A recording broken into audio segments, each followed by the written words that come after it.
Hey guys, it's Luna from 13 Lunar Magick, and today we're going to talk about witches and being spiritual healers.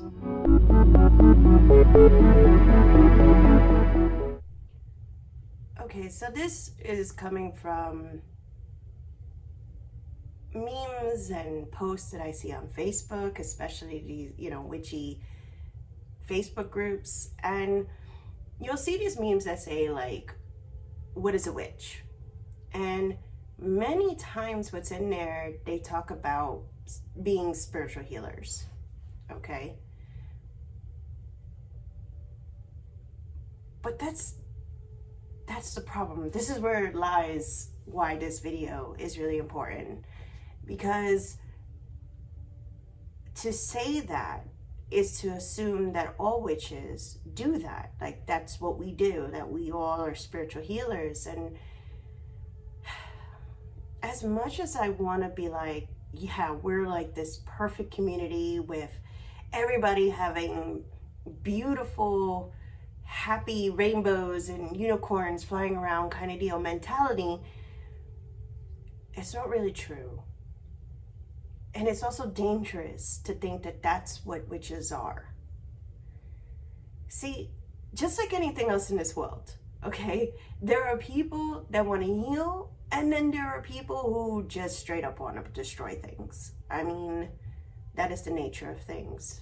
And it's dangerous to put out that that's what we do, that's what a witch is, when in reality that could set somebody up who is just joining the community or trying to become, a witch and be in witchcraft and get into the spirituality.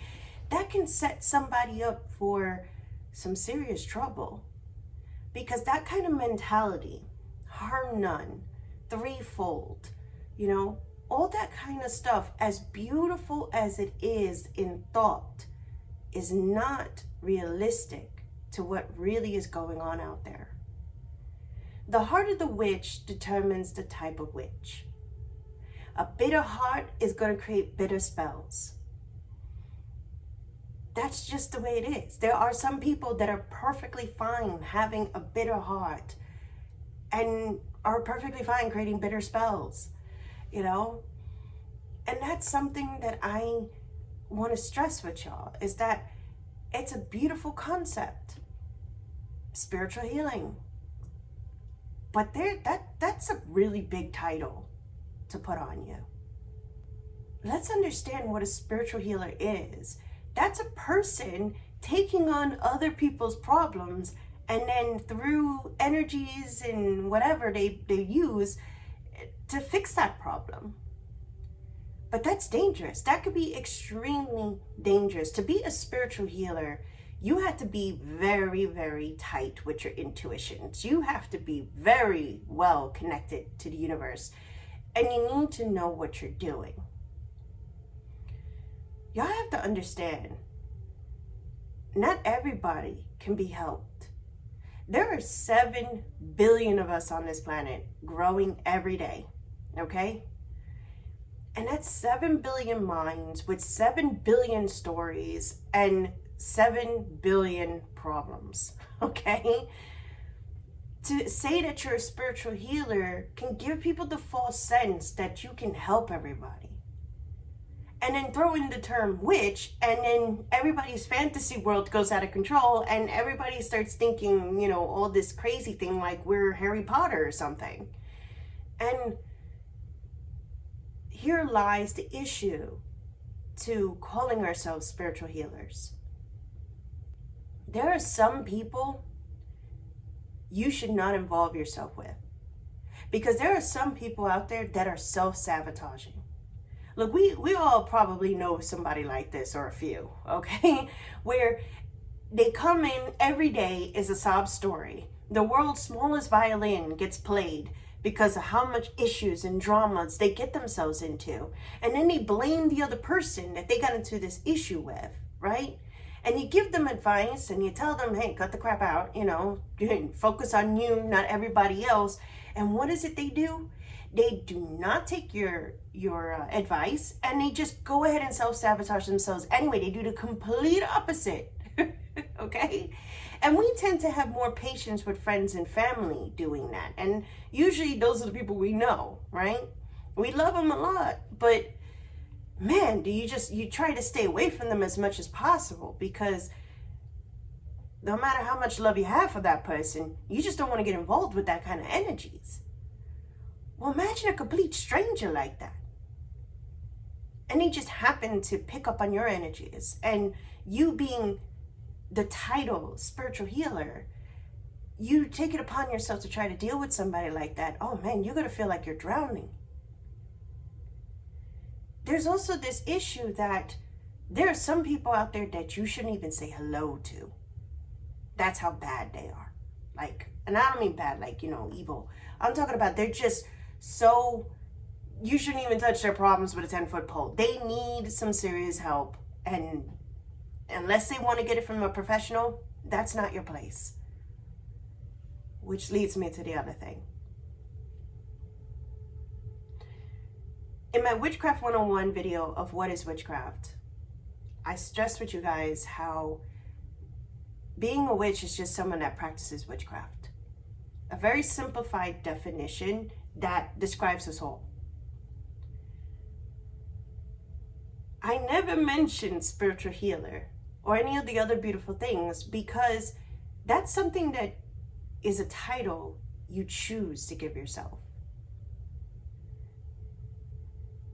But keep in mind, spells don't fix broken unless the broken wishes to fix themselves.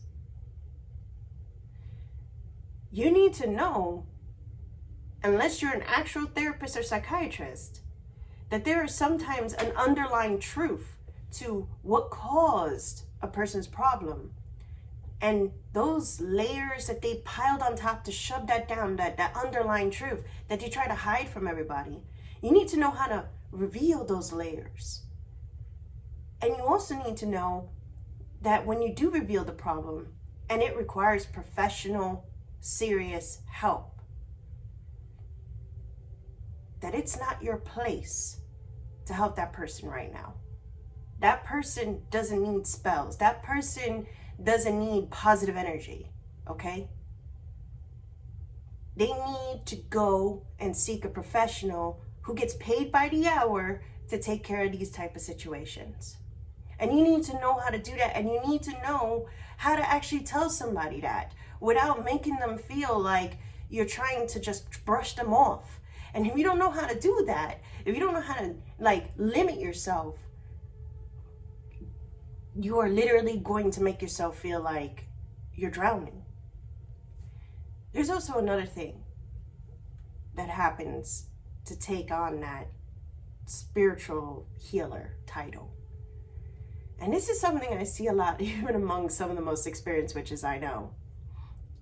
They take on this title and they go help other people, but then they forget to help themselves.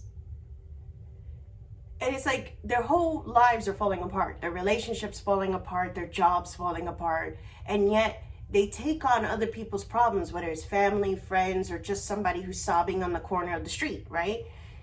And they forget about themselves. They forget about their own spiritual healing that they have to take care of.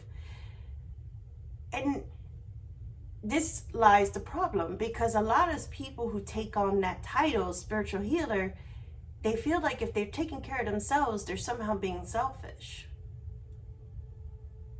Well, let me let you in on a little secret. And this may sound negative, but hear me out.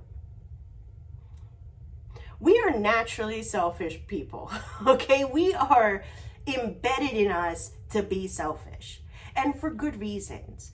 Mother Nature knew what she was doing, all right? When she evolved us to the way we are. She knew that we had to have that selfishness in us. Because if we couldn't take care of ourselves, how could we possibly take care of our circle, our tribe, or even society as a whole? We couldn't. We have to take care of ourselves first before we can ever think about taking care of somebody else. This is why it's ingrained in us to be selfish, why we use the process of reciprocity in order to make things happen. Because naturally, that's what we are. We are selfish people. That doesn't mean, you're an extreme selfish person. It's all about me, and the heck with everybody else. No, but you do have selfish tendencies, and that's perfectly fine. It's natural.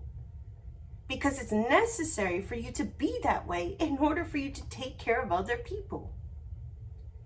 Let me give you an example. You go on a plane, right? And they give you safety instructions. But there's one particular type of safety instruction that always comes to mind to me when I think about ourselves. And that is when the oxygen masks deploy. What is the first thing they tell you when the oxygen masks deploy? What are you supposed to do? Be selfish and put the oxygen mask on you first before you assist anybody else and with their oxygen mask, right? Why? Because if you can't breathe, you're not going to be able to help other people. And if you're passed out because of asphyxiation, then you're definitely not going to be helping other people, right?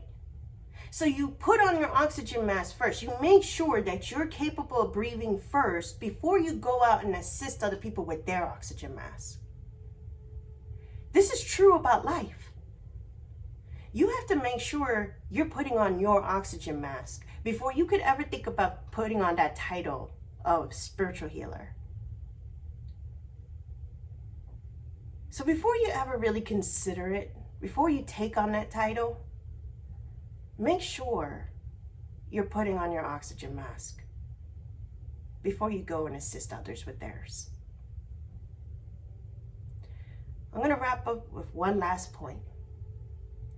Being a spiritual healer is not a job requirement for being a witch. You do not have to choose that for yourself. And I highly suggest you don't, especially if you are new to this craft. You really need to not do that. You take your time to learn your skills and see what you can master.